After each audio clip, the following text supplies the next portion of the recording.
जैसा कि आप जानते हैं कि हम यूहन्ना की सुसमाचार में से अलग अलग खंड को देख रहे हैं, अलग अलग पैसेज को देख रहे हैं, जिसमें से हम परमेश्वर के वचन में से हम सीख सकें। और एक बहुत महत्वपूर्ण शिक्षा है जो आज हम सीखने वाले हैं। और ये हम जितने भी मसीह लोग हैं, हम जितने भी जिसको यीशु मसीह ने चुना है, हम सबके लिए बहुत महत्वपूर्ण है, बहुत महत्वपूर्ण। और ये जो शिक्षा है इसको हम हल्के में नहीं ले सकते, इसको हम हल्के में नहीं ले सकते। जो शिक्षा प्रभु यीशु मसीह अपने वचन के द्वारा आपको देने चाहते हैं। आपको पता है पुराने नियम में प्रभु यीशु मसीह ने कितनी आज्ञाएं दी थी? मैं बार बार चीज को बताता हूं, कितनी आज्ञाएं दी थी पुराने नियम में? 613 आज्ञाएं दी। उन 613 का निचोड़ कितना कर दिया यीशु मसीह ने? कितनी? 10 आज्ञाएं पुराने नियम के अंदर। और प्रभु यीशु मसीह एक नई आज्ञा नई मतलब उनसे अलग नहीं है, क्योंकि 613 आज्ञाओं में कुछ आज्ञाएं थी जो परमेश्वर से रिलेटेड थी, परमेश्वर से संबंधित थी। उन 613 आज्ञाओं में कुछ जो थी लोगों से संबंधित थी। और वहीं 10 आज्ञा जब निचोड़ी, उसके अंदर भी कुछ आज्ञाएं परमेश्वर से संबंधित थी और कुछ आज्ञाएं हमारे आसपास के लोगों से संबंधित थी। और यीशु मसीह ने यहां पर एक जो खंड हम देखेंगे, वहां पर इस आज्ञा को और ज्यादा बारीक कर दिया है, छोटा कर दिया है। और छोटी आज्ञाओं में ये जो 10 आज्ञाएं सिमटी पड़ी हैं। नैतिक जो हमें आज्ञाओं को मानना है, वो आज्ञाएं इसके अंदर सिमटी पड़ी है, इसी के अंदर है वो नैतिक आज्ञाएं। लेकिन जो 613 आज्ञाएं हैं, जिनके अंदर बहुत सारे बलि चढ़ाने को लेकर थे, बहुत सारे शुभ अशुभ बातों को लेकर थे, उन आज्ञाओं को हमको नहीं मानना है, क्योंकि वो यीशु मसीह ने हमारे लिए हमारे बिहाफ में क्या कर दिया है? पूरा कर दिया। मेरे साथ निकालें यूहन्ना उसका 13वां अध्याय है, उसका 34 पद कोई पढ़े। यहाँ पर 13वां अध्याय 34 पद पढ़े। यहाँ पे यीशु मसीह अपने चेलों के साथ बैठे हुए हैं। और चेलों का अगर आप व्यवहार देखेंगे, चेलों का अगर आप वो देखेंगे, तो वो ना उनके अंदर एकता नहीं है, उनके अंदर प्रेम, ऐसा लग रहा है कि आपस में प्रेम टाइप से नहीं है। उनके अंदर भाई घमंड है, उनके अंदर ईगो है। अगर इससे 13 का अगर शुरुआत में पढ़ेंगे, यीशु मसीह घर में गए और कोई भी आगे बढ़कर पैर नहीं धो रहा है, कोई भी आगे बढ़ के भाई क्या करते हैं, एक सेवक के समान वो पहल नहीं कर रहा है, क्योंकि वहां पर कोई नहीं है। वहां पे यीशु मसीह एक सेवक के रूप में, एक दास के रूप में उन्होंने अपने आप को बदल कर उन्होंने क्या करा है? सबके पैरों को धोआ है ना? क्यों धोआ? क्योंकि चेले तैयार नहीं थे। चेलों के अंदर ईगो था, चेलों के अंदर घमंड था, चेलों के अंदर ये था कि मैं ठीक करूं। वो प्रेम नहीं था, उनके अंदर कुछ और नहीं चल रहा था। तो यीशु मसीह यहाँ पर यूहन्ना उसके 13वें अध्याय में 34 पद में कुछ बोलते हैं। कोई मेहरबानी से पढ़े, क्या लिखा है? यीशु मसीह क्या बोल रहे हैं? मैं तुम्हें क्या दे रहा हूं? अच्छा, ध्यान दीजिएगा, ये जो नई आज्ञा है एकदम भिन्न। ये जो नई आज्ञा, ये जो लोग सुनने वाले हैं, यीशु मसीह के चेले सुनने वाले हैं, ये उनके लिए सच में नई नहीं है। ये सुना है इन्होंने। इसको लेकर जो परमेश्वर के जो अपने आप को लोग कहते थे, घंटों समय बिताते थे, घंटों बातें करते थे, घंटों डिस्कशन करते थे, कभी इसके बारे में और क्या क्या हो सकता है। और यीशु मसीह यहाँ पर नई आज्ञा दे रहे हैं और क्या बोलते हैं कि एक दूसरे से प्रेम रखो। क्या करो? एक दूसरे से प्रेम रखो। जैसे मैंने तुमसे प्रेम रखा, वैसे ही तुम भी एक दूसरे से प्रेम रखो। ठीक है, तो यीशु मसीह क्या बोल रहे हैं कि तुम एक दूसरे से क्या प्रेम रखो। कैसे प्रेम रखना है? जैसे प्रेम। और पूरी बाइबल की अगर आपसे और मुझसे कोई पूछे कि पूरी बाइबल की भाई एक शब्द में आप बताएं, वो क्या है, विषय क्या है, थीम क्या है, मकसद क्या है, पूरी बाइबल का लिखने का पवित्र आत्मा का मकसद क्या है? वह है प्रेम। क्या है? पूरी बाइबल का जो मैसेज है वह है प्रेम। और पूरी बाइबल का जो मैसेज है एक ही प्रेम की तरफ केंद्रित करता है। वो प्रेम किसका है? यीशु मसीह के बारे में बता रहा है। पुराना नियम यीशु मसीह के बारे में बता रहा है, नया नियम यीशु मसीह के बारे में बता रहा है। और वो हमको पता चलता है कि कैसे पिता ने यीशु मसीह के द्वारा हमसे प्रेम किया। उसका प्रेम अनोखा, उसका प्रेम अनकंडीशनल है। 4 प्रकार के मुख्य शब्द हैं जिस प्रेम का जिक्र बाइबल के अंदर हो रखा है। 4 मुख्य शब्द में पहला जो है वो है फिलिया वर्ड है, फिलिया करके वर्ड है, फिलिया। और ये जो शब्द है, जो शब्द इस्तेमाल करा गया, ये मित्रता, दोस्ती के लिए इस्तेमाल करा गया। ये दोस्तों के बीच में जो प्रेम होता है, उस प्रेम के बारे में बता रखा है। दूसरा जो प्रेम है वो है भाई घर के किसी सदस्य के लिए जो प्रेम होता है। बाइबल के अंदर 4 प्रकार के प्रेम का जिक्र है। ये दूसरा कि भी जो घर के लोगों के लिए प्रेम होता है ना, मम्मी पापा में, भाई बहनों में, वो जो प्रेम होता है। तीसरा प्रेम जो है पति पत्नी के बीच में जो एक रोमांटिक वाला प्रेम होता है, उसके बारे में यहां पर जिक्र है। और जो मुख्य जिस शब्द को, जिस प्रेम की यहां पर बता रखा है, जिस प्रेम का यहां पर जिक्र है, वो प्रेम है जैसे परमेश्वर ने मनुष्य से किया, वैसा ही प्रेम मनुष्य को अपने आसपास के लोगों से करना है। वो प्रेम है अगापे प्रेम, अनकंडीशनल। मतलब उसके अंदर कोई मतलब नहीं छुपा हुआ है, उसके अंदर कोई ईगो नहीं है, उसके अंदर कोई घमंड नहीं है, उसके अंदर कोई गुस्सा नहीं है, उसके अंदर कोई बैर भाव नहीं है, उसके अंदर कोई चुगली नहीं है, उसके अंदर कोई लड़ाई नहीं है, उसके अंदर कोई झगड़ा नहीं है, वो वाला प्रेम। और यहां पर जिस प्रेम का जिक्र यहां पर परमेश्वर का वचन कर रहा है, यीशु मसीह कर रहे हैं, क्या बोल रहे हैं? मैं तुमसे एक नई आज्ञा देता हूं कि एक दूसरे से प्रेम करो। ये जो प्रेम है, ये अगापे प्रेम है, अगापे प्रेम। बड़ा आसान है, हम बोलते हैं प्रेम। प्रेम कितने शब्द है? प्रेम 3 शब्द है ना, प, आधा, रा और म। कितने शब्द हैं? 3 उसके अंदर अल्फाबेट्स हैं, प, आधा, रा और म। प्रेम बोलने में बड़ा आसान है, और बोल भी देता हूं, मैं तुमको बहुत प्रेम करता हूं, मैं तुमको बहुत प्रेम करता हूं, है ना। पति भी पत्नी को बोल देता है कि भी मैं तुझको बहुत प्यार करता हूँ, तेरे लिए तो चांद तारे तोड़ कर लेकर आ जाऊंगा। और पत्नी भी कुछ आदमी बोलती है, मैं भी तुमको बहुत प्यार करती हूँ, तुम्हारे लिए तो मैं अपने ससुराल माई के भी नहीं जाऊंगा।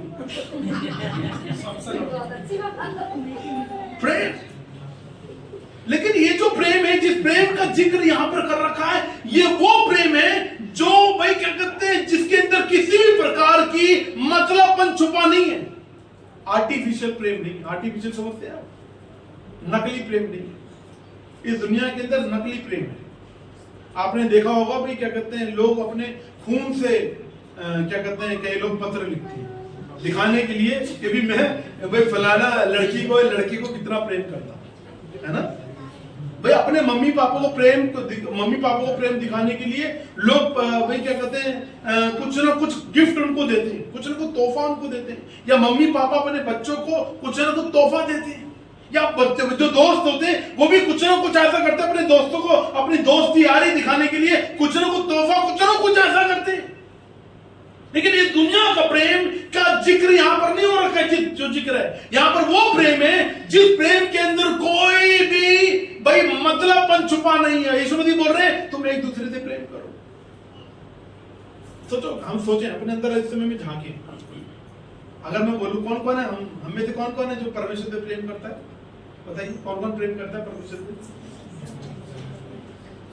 किसी का ऐसे करके हाथ है 25%, किसी का 50% है, किसी का 100% है, किसी ने 2 से उठा दिया 200%, 200% प्रेम करते हैं। और प्रभु पता क्या बोलता है? ध्यान दीजिए, प्रभु बोलते तुम्हारा प्रेम मेरे लिए झूठा है अगर तुम आसपास के लोगों को प्रेम नहीं करते। बड़ा आसान है, हाथ खड़ा करके हमने बोल दिया हाँ मैं परमेश्वर को प्रेम करता हूं। क्यों प्रेम करता हूं? क्योंकि परमेश्वर ने मेरे लिए अपने आप को बलिदान कर दिया, मेरे लिए मरकर जी उठा, मेरे साथ निकाले पहला यूहन्ना 4 अध्याय 17 पद से कोई पढ़े बुलंद आवाज। इसी से प्रेम हम में सिद्ध हुआ कि हमें न्याय के दिन हियाव हो, क्योंकि जैसा वह है वैसे ही संसार में हम भी हैं। प्रेम में भय नहीं होता, वरन सिद्ध प्रेम भय को दूर कर देता है। ठीक है, तो प्रेम के अंदर क्या नहीं होता है? भय नहीं होता। मतलब अगर हम प्रेम करते तो बातों को छुपाएंगे। अगर बातों को छुपा रहे हम किसी से, तो सोच लो कि वो प्रेम हमारे लिए, हमारे अंदर डर आ गया कि अगर उसको पता चल गया या उसको पता चल गया, मेरे पति को या मेरी पत्नी को या मेरे बच्चों को या पास्टर को पता चल गया, विश्वासी को पता चल गया, या फिर मेरे बॉस को पता चल गया, मतलब भाई जिसको प्रेम करते हैं उसको पता चल गया, तो क्या होगा? तो क्या बोल रहे हैं यहाँ पर? प्रेम के अंदर क्या नहीं होता? आगे क्या लिख रखा है? क्योंकि भय से कष्ट होता है और जो भय करता है वह प्रेम में सिद्ध नहीं हुआ। हाँ, तो क्या बोल रहा है, जो अगर भय अगर आ गया है, अगर हमारे रिश्तों के अंदर किसी बात को लेकर भय आ गया है, तो मतलब वो जो प्रेम हम दिखाना चाह रहे हैं सामने वाले व्यक्ति को, वो प्रेम हमारा क्या है, आर्टिफिशियल है, नकली प्रेम।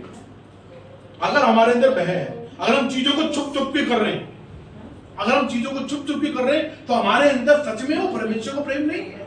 आगे देखो क्या लिखा है, हम इसलिए प्रेम करते हैं कि पहले उसने हमसे प्रेम किया। ठीक है, तो हम हमारे अंदर प्रेम कैसे आया कि पहले उसने क्या किया हमसे, उसने हमसे प्रेम पहले कैसे किया, उसने अपने आप को बलिदान कर दिया। वो कुंवारी मरियम के द्वारा दुनिया में जन्म ले लिया। उसको जन्म लेने की क्या आवश्यकता थी, वो जन्म नहीं लेता, वो बोलता ठीक है इन्होंने मेरी आज्ञा को नहीं माना, मैं भाई जाने दो उनको, नरक में जा रहे हैं, जाने दो, सबको जाने दो। यीशु मसीह ऐसे कर सकते थे, जाने दो उनको, मैं क्यों मरूं उनके लिए, इनको मैंने अच्छी अदन की वाटिका में रखा, इनको इनके अभी क्या कहते हैं आदम को रखा, भाई हवा को रखा, और उनको मैंने मना किया फलाने फल को मत खाना, लेकिन उन्होंने फल को खा लिया और मेरी आज्ञा को मेरी कहना ना मानकर शैतान की आज्ञा को मान लिया इन्होंने। जैसी करनी वैसी भरनी, जाने दो। यीशु मसीह ऐसे कर सकते थे, लेकिन उसने क्या किया, सब को छोड़कर हमारे लिए एक मांस का टुकड़ा बन गया, कुंवारी मरियम के द्वारा दुनिया में आ गए। ठीक है, और सोचो यीशु मसीह आ गए, लोगों ने उसको, यीशु बाइबल में लिखा, अगर पहले अध्याय पढ़ेंगे यूहन्ना में, लोगों ने उसको ग्रहण नहीं किया है, लोगों ने उसको ग्रहण नहीं किया, लोगों ने अंधकार को ग्रहण किया, लोगों ने परमेश्वर को ग्रहण नहीं किया, लोगों ने परमेश्वर से ज्यादा, यीशु मसीह से ज्यादा अंधकार को पसंद किया, अंधकार से प्रेम किया। और यीशु मसीह दुनिया में आए और दुनिया में हमारे पापों के लिए मरकर जी उठे, फिर भी लोगों ने उसका क्रूस पर हर जगह तिरस्कार किया। अभी भी लोग तिरस्कार करते हैं, अभी भी लोग तिरस्कार करते हैं। और सोचो यहां यीशु मसीह जब बोल रहे हैं, यूहन्ना उसका 13 के 34 अगर यीशु मसीह बोल रहे हैं एक दूसरे से प्रेम करो, मतलब बहुत महत्वपूर्ण बात है। इससे पहले कि हम ये दिखाएं कि हाँ मैं परमेश्वर को प्रेम करता हूं, कैसे पता चलेगा कि मैं परमेश्वर को प्रेम करता हूं? अगर सच में परमेश्वर ने हमको चुना है, अगर सच में हम प्रभु के बेटे हैं, बेटी हैं, अगर सच में परमेश्वर के परिवार बन गए, तो कैसे पता चलेगा कि हम परमेश्वर को प्रेम करते हैं? क्या प्रार्थना में कई बार ये बोलते बोलते कि प्रभु मैं तुझको बहुत प्यार करता हूं, बहुत प्रेम करता हूं, बहुत प्रेम करता हूं, ऐसे बोल के नहीं। प्रभु का वचन कहता है अगर सच में तुम मेरे को प्रेम करते हो तो तुम आसपास के लोगों को प्रेम करो, और ऐसे मैं जानूंगा कि तुम उसको क्या करते हो। अगर तुम्हारे अंदर आसपास के लोगों जिनको तुम देखते हो, अगर उसके खंड को आगे पढ़ेंगे वहां पे लिखा जिनको तुम देखते हो, अगर उनसे उनके लिए तुम्हारे अंदर प्रेम नहीं है, तो मुझको जो तुमने अभी तक नहीं देखा है तो मेरे लिए तुम्हारा प्रेम नकली है।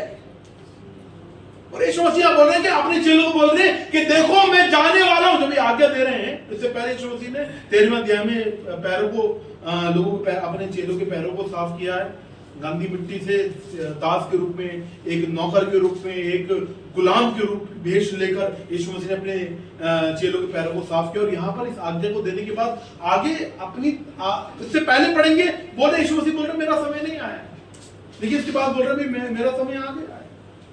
यीशु मसीह उनको प्रभु बहुत दे रहे हैं, यीशु मसीह अपने मरने की भविष्यवाणी कर रहे हैं। वो क्यों कर रहे हैं? क्योंकि जो चेले हैं, इन चेलों के अंदर आपसी में प्रेम नहीं है। और पता है शैतान जो बहुत चालाक है, वो हमारे अंदर की बातों को नहीं जानता, लेकिन उसको पता है कि हमारा स्वभाव कैसा है, उसको पता है हमारी कमी कैसी है, हमारे अंदर कमी क्या है। और शैतान जो सबसे पहले जो हमारे अंदर से जो तोड़ना चाहता, निकालना चाहता है, हमारे आपस में एक दूसरे के प्रति प्रेम। पति पत्नी कई सालों से साथ में रहते हैं, बच्चे कई सालों के साथ में रहते हैं, लेकिन उनके अंदर ये प्रेम नहीं होता जो जिस प्रेम की बात परमेश्वर बोल रहा है, अगापे प्रेम, अनकंडीशनल प्रेम, सेल्फलेस प्रेम। ये प्रेम उनके अंदर नहीं होता है। धीरे धीरे जैसे समय, महीने और साल बदलते भाई गुजरते जाते हैं, अगर परमेश्वर के करीब हैं, अगर प्रभु के करीब है, अगर परमेश्वर के प्रति सच में उनके लिए प्रेम है, तो वो पक्का उनके जीवन से दिखेगा। क्या वास्तविकता में एक दूसरे को क्या करते हैं? प्रेम है, मर मिटने वाला प्रेम है, मर मिटने वाला प्रेम है। और यहाँ पे यीशु मसीह बोल रहे हैं कि एक दूसरे से प्रेम में रखो, जैसा मैंने तुमसे क्या रखा है, प्रेम रखा है। उसने प्रेम कैसा किया यीशु मसीह से? यीशु मसीह ने कैसा किया? अपना आपको बलि करके दिखा दिया ना, अपना आपको बलि करके दिखा दिया कि मेरा प्रेम तुम्हारे लिए, मेरा प्रेम तुम्हारे लिए वो नहीं है, मतलब ही नहीं है, मेरा प्रेम तुम्हारे लिए सच्चा है, सच्चा प्रेम है। आगे देखो क्या लिखा है, वैसे ही तुम भी एक दूसरे से क्या रखो, प्रेम रखो। 35 में क्या लिखा है, यूहन्ना उसका 13 का 35, यदि आपस में प्रेम रखोगे तो इसी से सब जानेंगे कि तुम मेरे चेले हो। तो यदि आपस में प्रेम रखेंगे तो इससे पता चलेगा कि जैसा गुरु वैसा चेला। क्या हमारे अंदर प्रेम है? सोचे अपने अंदर झांके, अगर मसीह के लोग हैं, क्या हमारे अंदर प्रभु के लिए प्रेम है? अगर मैं दोबारा हाथ खड़ा करने के लिए बोलूं तो दोबारा हम हाथ खड़ा करके बता देंगे कि हाँ मैं परमेश्वर को प्यार करता हूं, प्रेम करता हूं। लेकिन वास्तविकता में क्या हमारे लिए एक दूसरे के लिए प्रेम है? वास्तविकता में है। और देखो मेरे साथ निकाले पहला कुरिन्थियों उसका 13वां अध्याय, जिस प्रेम का जिक्र है उसके अंदर क्या क्या नहीं होता है। यीशु मसीह ने बोल दिया कि भाई तुम क्या करो, एक दूसरे से प्रेम करो जैसे मैंने तुमसे प्रेम किया। और लोग, दुनिया के लोग जो मुझको नहीं जानते ऐसे पहचानेंगे कि तुम मेरे क्या हो, चेले हो, तुम मेरे हो।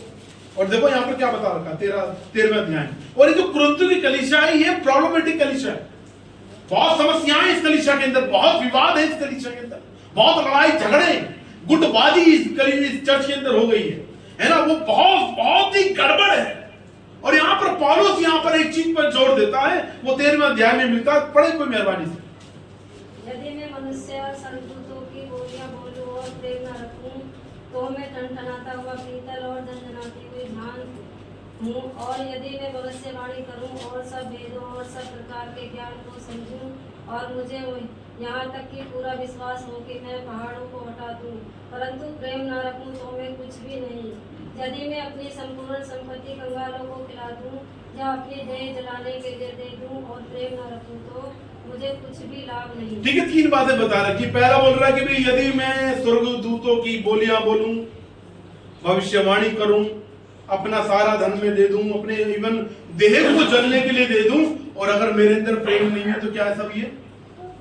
कोई फायदा नहीं है, कोई फायदा नहीं। और देखो आगे 14 में क्या लिखा है, 4 में क्या लिखा है?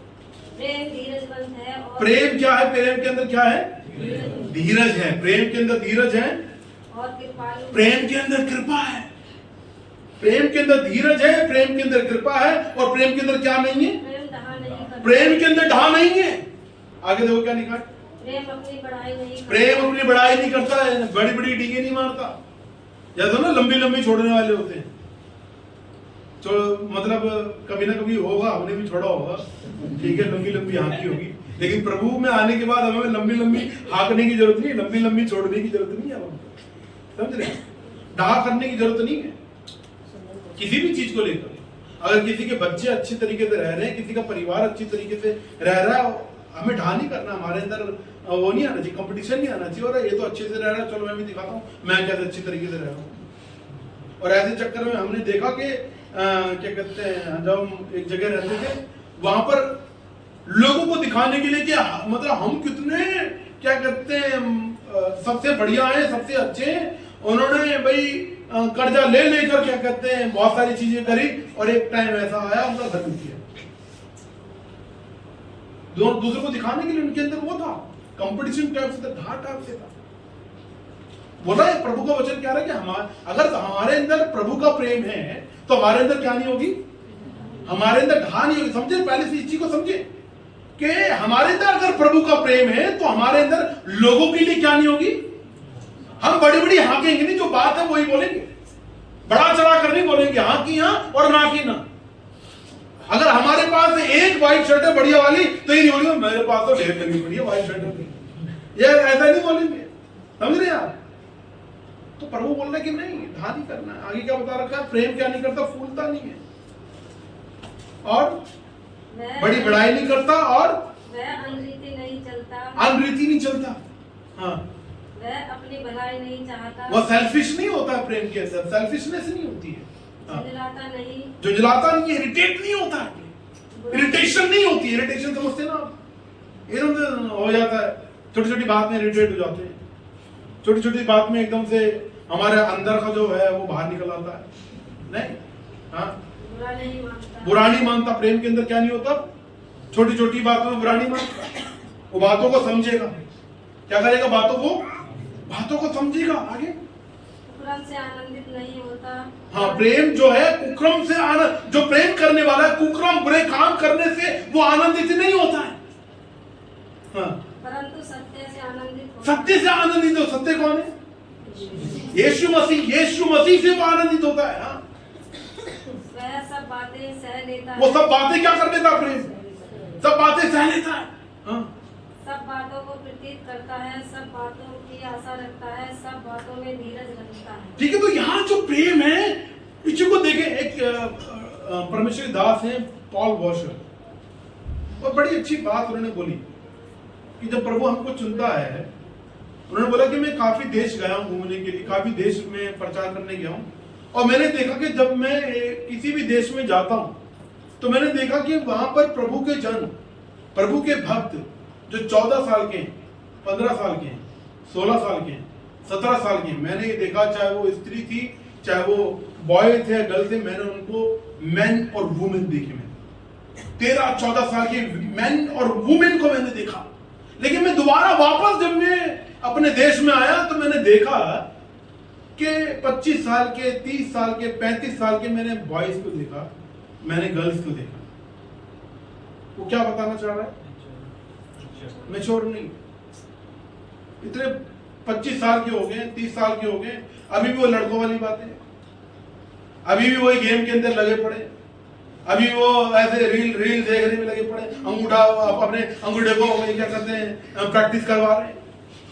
मैच्योर नहीं है वो। उसके कहने का मतलब है, उसका तात्पर्य है कि अगर प्रभु ने हमको चुना है, हम प्रभु के हो गए हैं, अगर जब प्रभु ने हमको नहीं चुना था उस टाइम पर हम बॉय की तरह थे, हम एक लड़के की तरह हमारा व्यवहार था, एक भाई 3 बच्चे की तरह हमारा व्यवहार था। लेकिन जब प्रभु में आ गए हैं, प्रभु के हो गए हैं, तो हमारा जो व्यवहार है, चाहे हमारी कितनी भी मुमकिन हो, अब हमें मैन की तरह व्यवहार करना चाहिए, मैच्योर मैन की तरह, मैच्योर वुमेन की तरह।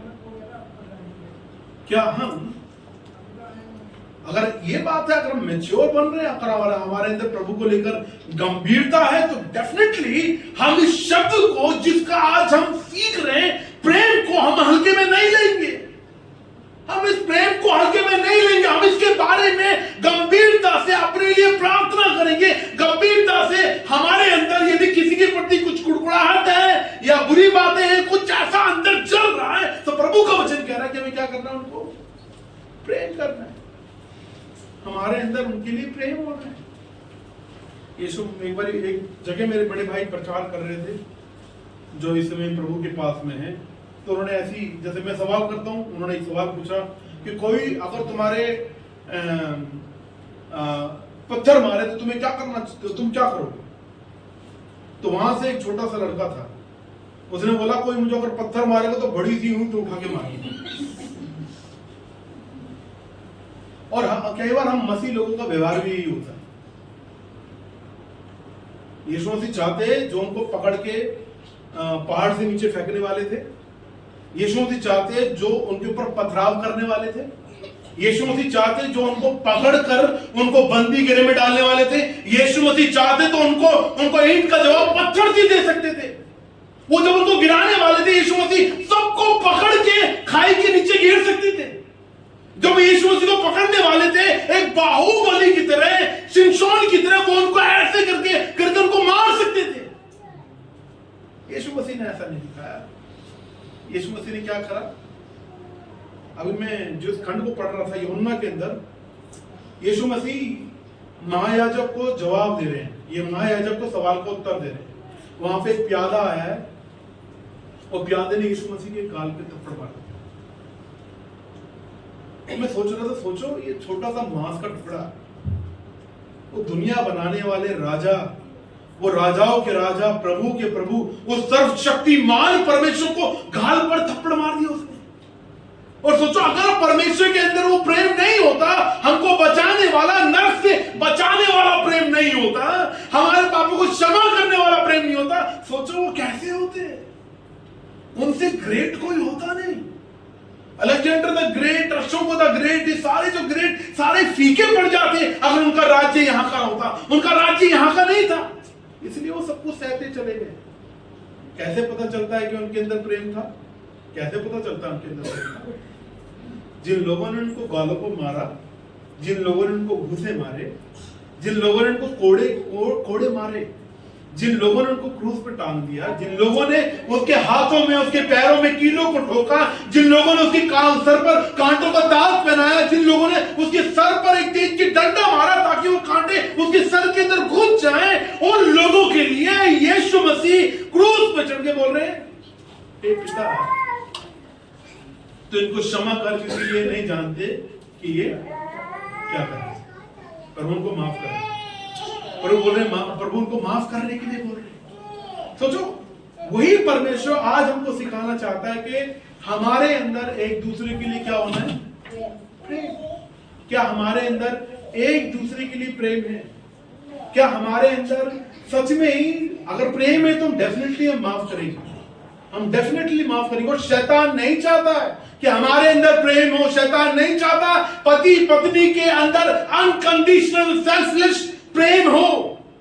शैतान नहीं चाहता, शैतान नहीं चाहता कि पारिवारिक जीवन के अंदर एक प्रभु का प्रेम झलके। शैतान नहीं चाहता एक जो मसीह व्यक्ति है, जहां काम करता है, जहां पढ़ता है, जिन लोगों के बीच में वो रहता है, शैतान नहीं चाहता कि भी क्या कहते हैं उनके अंदर मसीह का प्रेम आए। शैतान नहीं चाहता, शैतान नहीं चाहता कि मसीह जो हमारी कलीसिया है, कलीसिया के लोगों के अंदर आपसी प्रेम हो। कुरिन्थ की कलीसिया के अंदर प्रेम नहीं था। शैतान इस तर्क में था कि कैसे इस कलीसिया के अंदर प्रेम को गायब कर दो। और वो यही चाहता है हमारी कलीसिया के अंदर, हर एक कलीसिया के अंदर जो बाइबल आधारित जो कलीसियाएं हैं, जो वचन को प्रचार करने वाली कलीसियाएं हैं, शैतान इस ताक में लगा हुआ है कि किस कलीसिया के अंदर, किस भाई बहन के अंदर आपसी भाई क्या कहते हैं जेलसी को, भाई आपसी जो मन को फाड़ दे, प्रेम ना रहे। प्रभु क्या सिखाना चाहते हैं हमको? हमारे अंदर क्या हो? प्रेम।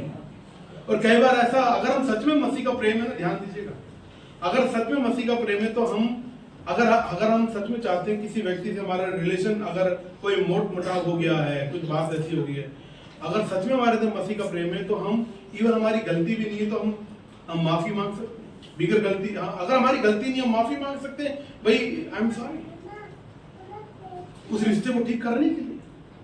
अगर हमारे अंदर प्रेम है, कई बार रिश्ते को ठीक करने के लिए हमें माफी मांगनी पड़ सकती है, इट्स ओके, कोई नहीं। लेकिन हमारे अंदर जो ईगो है, हमारे अंदर जो घमंड है, और प्रभु नहीं चाहता कि हमारे अंदर ईगो हो, प्रभु नहीं चाहता कि हमारे अंदर घमंड हो, प्रभु नहीं चाहता कि हमारे अंदर भाई क्या कहते हैं अंदर ही अंदर मन फटे हुए हो, प्रभु नहीं चाहता। लेकिन कौन चाहता है? कौन चाहता है कि भी हमारे अंदर प्रेम ना रहे? इसलिए एक परिवार के रूप में हम देखें, परिवार के रूप में देखें कि ऐसा तो नहीं कि पति पत्नी के बीच में आपसी प्रेम नहीं है, ये आगापे वाला, बच्चे और माँ बाप के बीच में ये प्रेम नहीं है, आगापे वाला। ऐसा तो नहीं है कि कलीसिया के अंदर भाई आपसी जो लोग हैं उनके अंदर आपसी प्रेम नहीं है, आगापे वाला अनकंडीशनल प्रेम ना, जिसके अंदर कोई मतलब नहीं है। प्रभु क्या चाहता है? प्रभु चाहता है कि हम आपसी प्रेम रखें। प्रभु